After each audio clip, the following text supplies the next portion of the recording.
We need to understand and identify what is entropy and why do we need it. Define and derive the entropy change principles that apply to adiabatic and non-adiabatic closed systems. Define and drive, more focus and define, the entropy change principles as applied to open systems. Define the second law in terms of entropy. Derive the expression for entropy change of a heat reservoir, that's important. Derive expressions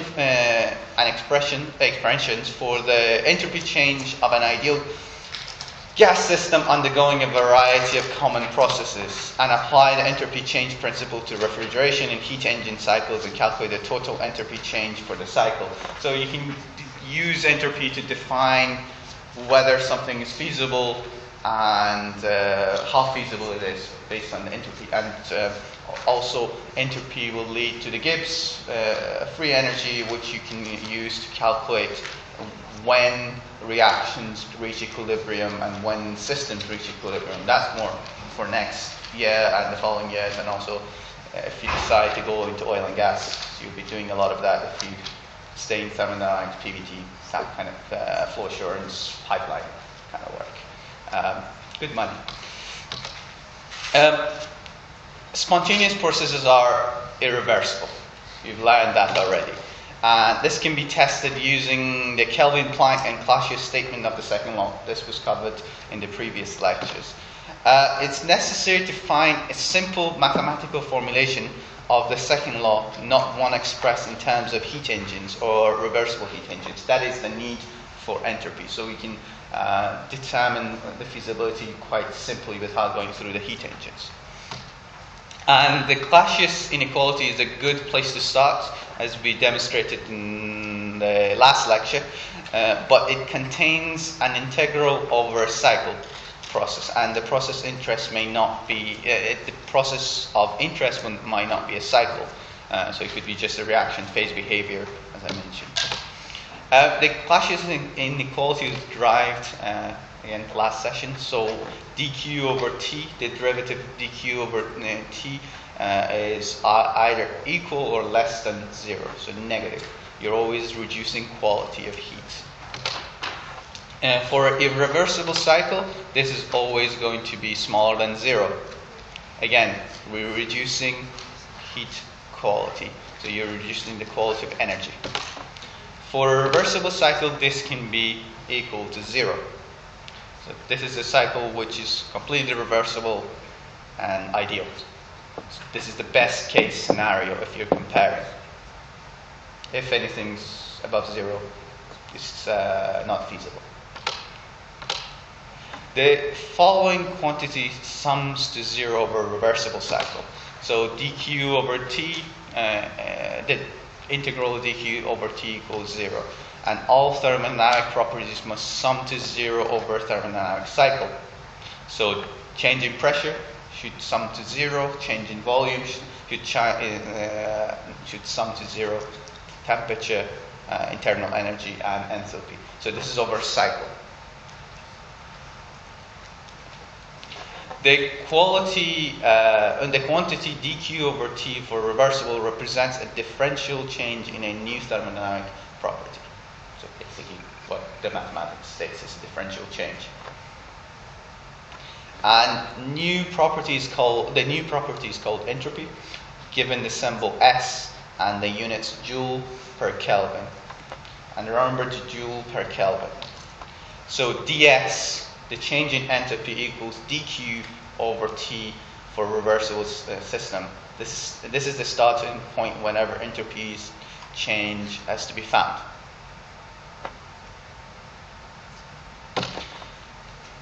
So ds equals dq over t for a reversible system. Hence, dq for a reversible system equals tds.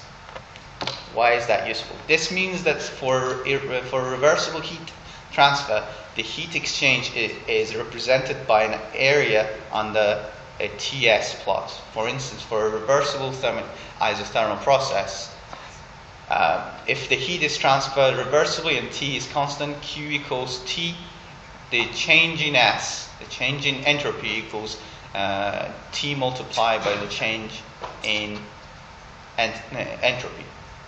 Remember this is the kind of thing that comes up in the exam quite often. So the change in entropy, you can calculate it from the graph, hence the mathematics effectively describes the graph describes the mathematics, which is the area under the curve.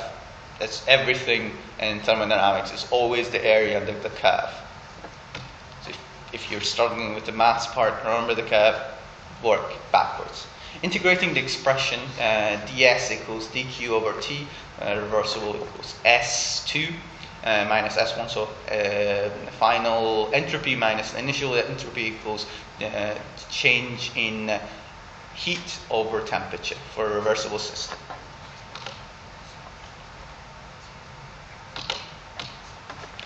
The first law, a quantity, dq plus dw, so your change in heat plus the change in work equals 0, is found to sum to 0 over a cycle, and hence dq plus dw must represent a change in a new property dy.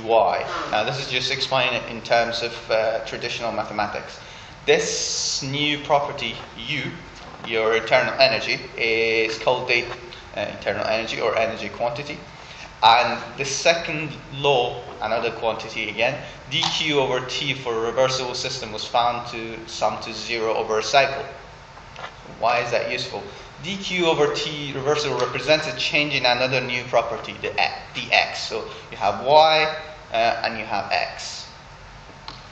So this new property is called entropy, as we mentioned before, and represents an energy quality. So previously it was quantity, now it's quality. And the first law is about energy quantity, and the second law is about energy quality. So first law, amount of energy you're transferring, there is no efficiency involved. Second law determines what is the efficiency, what is the quality, where is it going, is it feasible?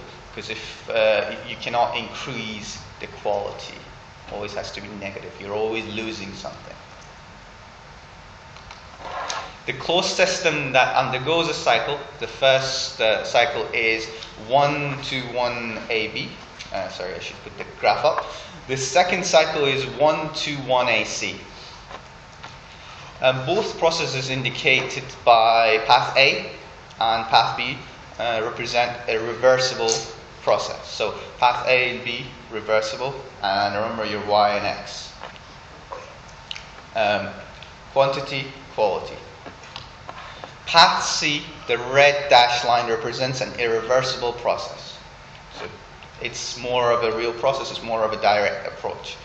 And the Clashes inequality will apply to each cycle in turn, remembering that the cycle AB is reversible, while other AC is irreversible. So we're just going to go through that step by step.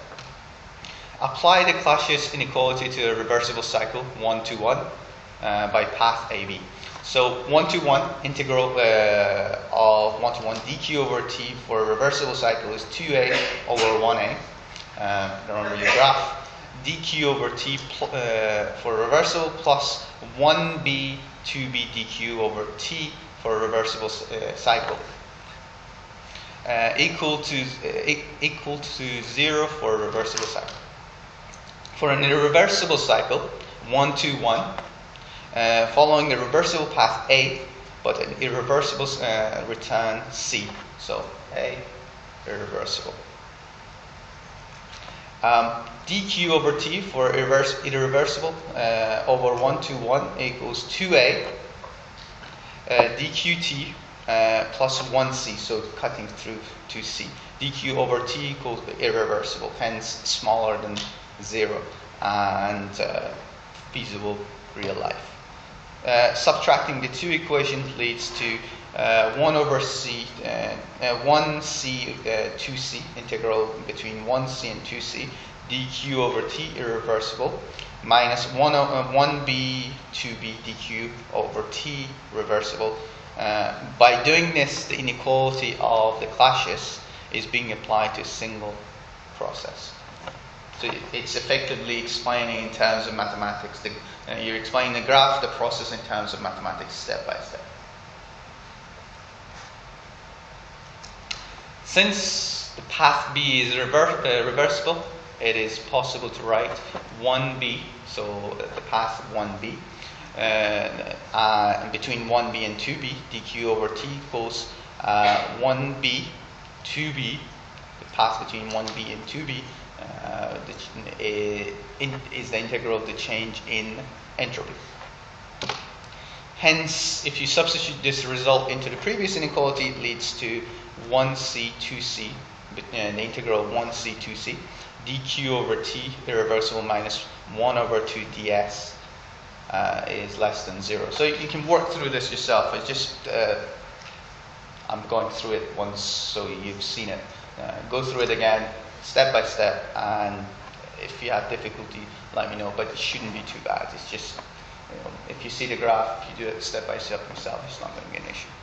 And it's between step 1, 2, ds is larger than 1, between step 1c and 2c, dq over t irreversible. So again, dq over t for an irreversible system is less than 0. It's just a proof. It follows that the above equation must be valid for any irreversible path between any state point 1 and 2. This is only possible unless the integrand satisfy the following conditions. So this condition needs to be met. ds should be larger than dq over t for an irreversible cycle. So the entropy of the universe in any reaction always increases. Now, your universe, it could be your system. So entropy of a system during any kind of reaction will increase. So imagine your piston or the whole universe. Let's say if something explodes and it's an irreversible process, the entropy of the whole universe is increased, or your whole area. You can't really unexplode it back. You can't really put it back together.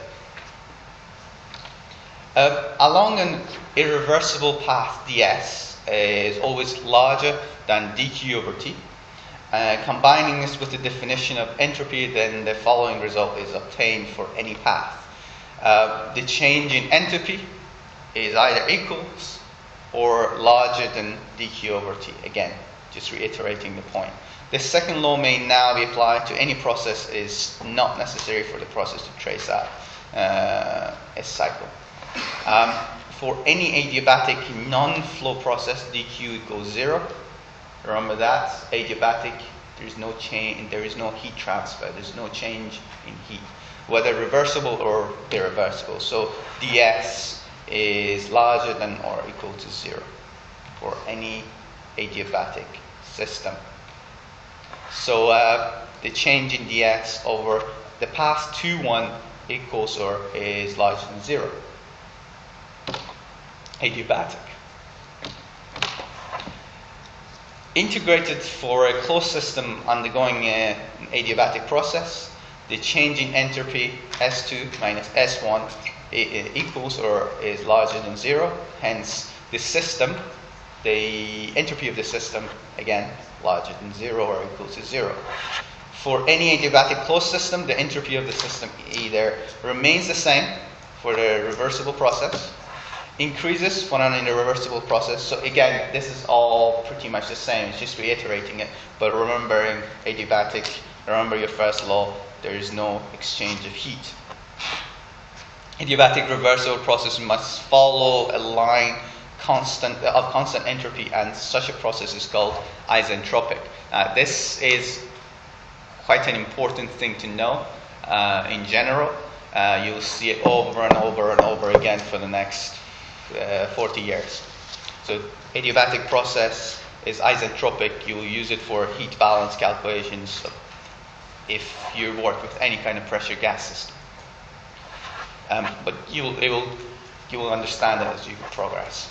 Since a quasi-static process, so a system that changes very, very, very slowly, so it's always at equilibrium, is a reversible, it follows that any adiabatic process, quasi-static process, discussed in earlier topics must be isentropic. an isentropic process, so the entropy remains constant.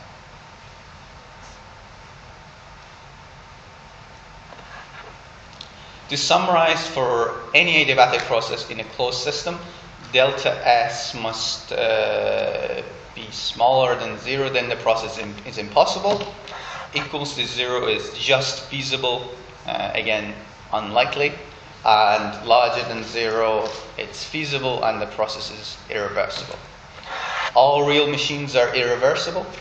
As discussed before, these irreversibilities are caused by either work being degraded and lost as heat, so decrease in the quality of energy, heat being transferred from, so first work, then quality of energy, so heat being transferred from a finite resource to a lower quality system. So when we do our calculations based on the whole atmosphere, we assume it's not finite because it's so large, your change is infinitesimal.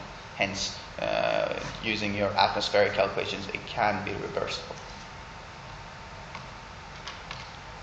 The entropy increase applied to any closed system undergoing an adiabatic process. So the change in entropy of the system is either 0, again for reversible processes, or greater than 0 for irreversible processes. Just pay attention to what I'm emphasizing. An isolated system is a system where no mass or energy either in the form of heat or work may cross the boundary. So imagine your piston again, closed system, piston cylinder. An isolated system is adiabatic, so the entropy of the system is either 0 or larger than 0.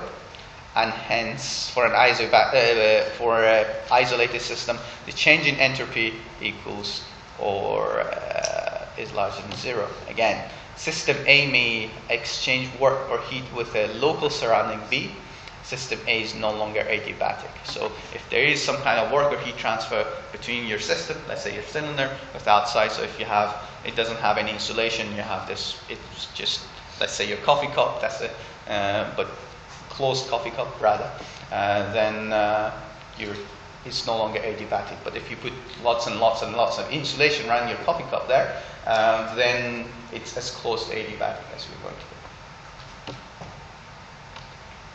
Now, ensure that the combined system A and B is isolated. So you have a system A, let's say your coffee cup, in your surrounding B, so your insulation or the whole surrounding here. Combining system A and B is insulated, so let's say this whole room is insulated, and let's say the temperature of your coffee is 20 degrees at the moment and the whole temperature of the room is 20 degrees, then the entropy change of the isolated system is equal or larger than 0. And the isolated system is just the old system plus the local surroundings. Okay. So the change in entropy of the system plus the change in entropy of the surroundings equals or is larger than 0. So it's effectively like your mass balance, energy balance, everything's about a balance. Locally, the entropy may go up or down, but the overall it must stay the same or increase. So within this room, it could go up or down in this case, but overall, as a whole, exchange with the universe either has to stay the same, but since we live in the real world, it has to go up. For a closed system, the most useful form of second law following directly from Clausius inequality. The equation that I'm going to show you is a very powerful statement of the second law. So the change in entropy of the system plus the change in entropy of the surrounding is, so what about the change in the surrounding? The question here is, how is it possible to calculate entropy change if it's not known whether or not the process is reversible? So, has been said that entropy change of a system equals the the final entropy minus the initial entropy, and may always be found by integrating the definition of entropy. So the entropy of the system over the path to 1. The change in entropy of the system equals the change in heat over temperature over path to 1. This is how entropy change of the system can be found, and hence all we need to is a process between two end states, 1 and 2, in such a way that it is definitely reversible, and then integrating the right hand side of this expression. So we make the system irreversible, we integrate the right hand side. Using an infinite heat reservoir, again, whole universe, or an infinite thermal reservoir, whole universe, so no temperature change in the reservoir, because it's so large that we assume our system is too small to make a change. A simple expression for delta S of the surrounding, starting from the definition of entropy, is ds surrounding dq of the surrounding and the temperature of the surrounding whole universe, assuming the temperature of the whole universe is the same. dq, or whatever boundary you set, so let's say the whole of Edinburgh, which is -1 now. dq of the surrounding equals T of the surrounding multiplied by the change in entropy of the surrounding. Hence, integrating this, Q of the surrounding, the heat of the surrounding, equals T, the constant T of the surrounding. Again, we assume constant temperature of the reservoir because it's infinitely large. Then the change in entropy equals Q of the surrounding over T of the surrounding for a reversible system.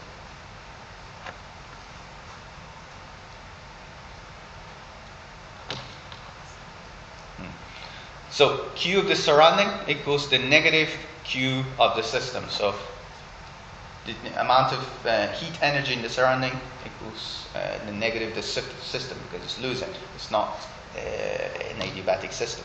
So the heat exchange with the surrounding and the heat exchange with the system.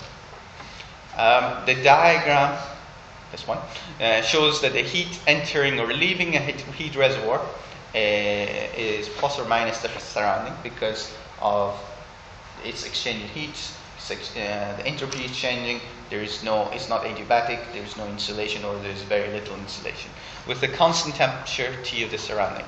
So the change in entropy of the surrounding is clearly shown on the TS diagram once again. So again, constant temperature and the two different entropies. This one's important. The change in the entropy of the system plus the entropy of the surroundings. Again, we know that the total entropy change, both system and the surrounding, must be greater or equal to 0, where the change in entropy of the system equals the integral of the path dq over t, and the system entropy integrated this along this way, along the reversible path and path between two end states. Hence, the change in entropy dq of the change in entropy of the surrounding is q over t. Surrounding change in entropy, finding the heat exchange with the system, and the entropy of the surrounding increases when heat is added to the surrounding and decreases when heat is removed from the surroundings. But the entropy of the whole system always increases.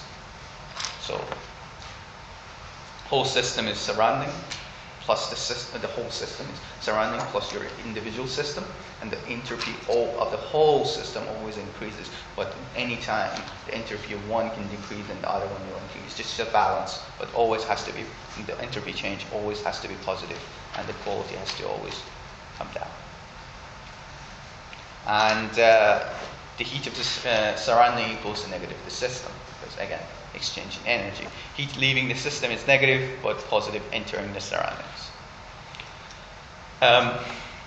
Going to go over a problem, and then I'm going to give you a problem to solve. Show how the second law can be applied to molecules. Actually, I'm going to go over a few problems, I think. Molecules or atoms, and not flows of energy. Consider 1 kilogram of ammonia vapor with heat capacity at constant pressure of 2,175 joules per kilogram per Kelvin. Take the vapor as 100 degrees and cool it down to 20 degrees. Cool is not down. Using an isobaric process. An isobaric compression or expression may be accomplished using a piston cylinder device with a mass on top of the moving piston. So isobaric, you're cooling it down, but as it cools down, the mass moves up. So the mass moves down, so the pressure remains constant. Volume decreases. And heat and work may be exchanged between the system and the surrounding, but the pressure inside the system is fixed by a constant force, acting down over a constant area. Calculate the total entropy change for such a process. Actually, before we start, how would you keep the pressure of, let's say, an injection cylinder constant if you're decreasing this temperature in real life? How would you do it? Yeah, but how would you change the volume? I'm going from the thermodynamics side to an engineering question. Just out of curiosity. Is it spring? That's one way. Any other ways? Spring works, it's just mechanical, so it costs more. It's not as reliable because it's a spring, so over time it degrades. So what other method can you use? Question open to everyone. Come on. So let's say you have a cylinder with a piston in the middle. Or has anyone got an injection before? I don't mean drugs, just legal ones. It's the same principle. It's drugs, but don't tell me about that. How do you inject something?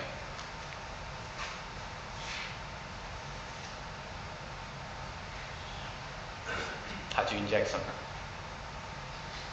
in someone's body? So why do you press that? Why do you press the syringe? You apply work to the system, so that the volume increases. Why do you need to do the work?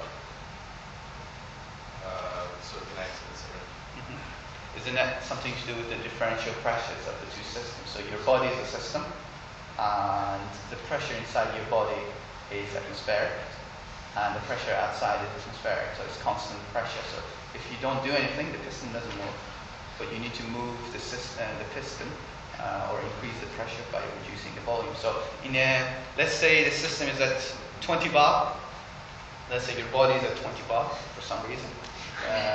And you need to apply a constant, and you're in atmosphere. So you need to apply a constant pressure to this. How would you apply that constant pressure to make sure there is no injection or there is no blood leaving your body? It's the kind of chambers they use in the hospitals as well if you're hypoxic. But the other way around, so they reduce the pressure. Okay, so as an engineering problem, everything is always solved in chemical engineering with nitrogen. So if you want to blanket something, so there's reduces flammability, you add nitrogen. If you want to apply pressure, what you can do is apply a specific pressure in a cylinder with nitrogen. Let's say 20 bar. It's constant. There's no mechanical movements. If you lose some nitrogen, just add some more at the same pressure. It's cheap. So just trying to give you that point that it's not always a mass because it's mechanical. It can be just a gas. It's everything you've seen throughout your life. Just apply to chemical engineering. The easiest engineering subject you could have done. Anyway.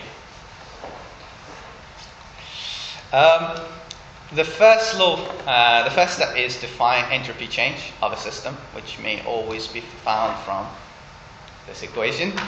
think we've covered that enough. For a constant pressure process, dq equals dH, so the change in enthalpy, so that the above becomes change in enthalpy over T. So I think you remember constant pressure, isobaric, dq equals dH, because there is no work done. It is also known that dH, your enthalpy change, equals mCp delta T. You've used this throughout high school. Cm delta T is, I used to remember it. Substitute for dH, hence the change in entropy of the system between two different temperatures. So this is your process path, two different temperatures, is the derivative of mCp, or rather an integral of mCp and dt over T. And we assume constant Cp, your constant heat capacity at a specific pressure, constant pressure. This is not how it works in the real world, but the change in entropy equals mCp, because Cp is constant, mass is constant, integral of dt over T with respect to the two different temperatures, your process path. So let's say 100 degrees and 20 degrees. Integrating, I'm hoping that you know how to do this by now. The change in entropy of the system equals mCp log of 2 over log of T2 over T1. Hence, if you have 1 kilogram of your it was ammonia, if I remember correctly, from, sorry, I've forgotten, ammonia vapor. If you have 1 kilogram of the ammonia vapor and you know the Cp that between those temperatures is 2,175 joules per kilogram per Kelvin, you can multiply that by the log of 293, your final temperature over your initial temperature, which gives you the entropy of the system as negative 525.1. And to calculate the entropy change of the surrounding, the amount of heat exchange between the system and the surrounding must be found. So starting with the definition of the heat capacity, Cp equals dq, the change in heat over the change in temperature, equals dH. Again, no work done, dH over dt at constant pressure. Okay.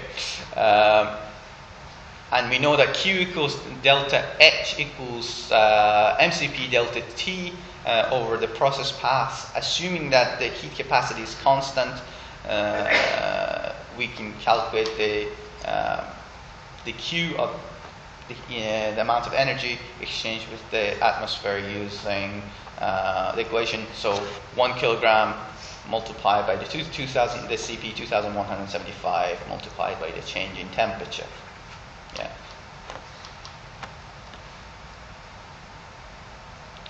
So the system entropy has changed by negative 174 kilojoules. So the surrounding has gained 174 kilojoules. And taking the surrounding temperature to be the final temperature of the system, again, not really feasible, but for the sake of this question, then 174,000 over 193 joules per Kelvin equals the change in entropy of 593.9 joules per Kelvin. And entropy change of the surrounding is positive, since heat is transferred into the surrounding, and the total entropy change of the system and the surrounding together may be found by the entropy balance equation, which is 68.8 joules per Kelvin. And according to the second law, this is feasible because it's a positive entropy change.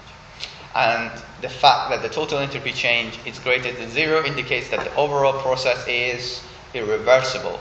And this result is a little puzzling, because the first law for a closed system is Q plus W equals U2 minus U1.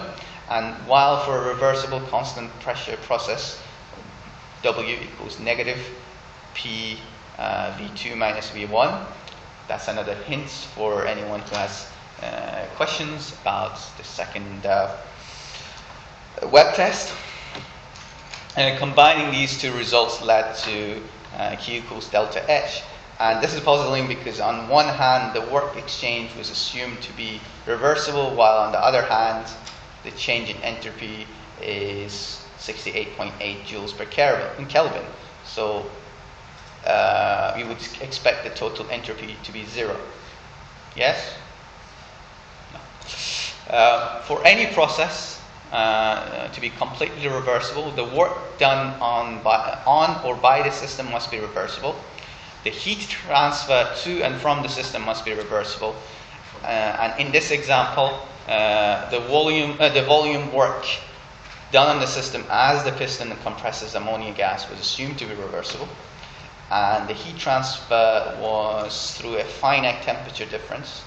Heat exchange was irreversible, and any irreversibility either due to one or two makes the overall process irreversible. And for the heat transfer being irreversible, it is expected that delta S total is larger than 0. Basically, all that means is if you want the whole system to be reversible, every condition has to be met. So entropy has to be reversible, heat exchange needs to be reversible. If one of them is reversible and the other one is irreversible, the whole system is going to be irreversible.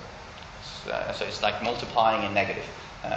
If you multiply a negative with a positive, it's always going to be negative. So entropy of the universe always increases. Overall process is irreversible even when the work transfer step is reversible. That's why I went through it quickly, because it's waffling. This one you can do yourself. Find the change in entropy when the temperature of 10 mole of water increases from 0 degrees to 100 degrees. In the given temperature range, the specific heat capacity for water is approximately constant at Cp equals 4,184 joules per kilogram per Kelvin. Drive the equation first. So I know, basically do it step by step. Drive the equation, solve it, but write the whole steps down. 5 minutes enough?